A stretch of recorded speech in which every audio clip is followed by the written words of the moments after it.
Tulong heavy equipment kan duwang construction firm sa barangay Humapon, Legazpi City ang sinulo kan dai pa nabibistong mga persona.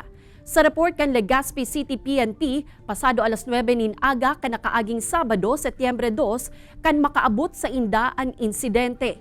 Sa inisyal na investigasyon kan mga otoridad, 5 armadong kalalakihan na may darang gasolina ang subuot na hiling na nasa likod kan panunulo.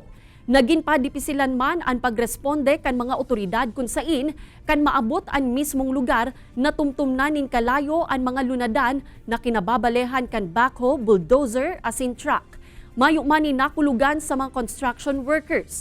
Sa ngunyan dai pa maaraman ang motibo sa krimen, mantang pigahanap pa kan mga otoridad ang mga sospek na naggibo kaini.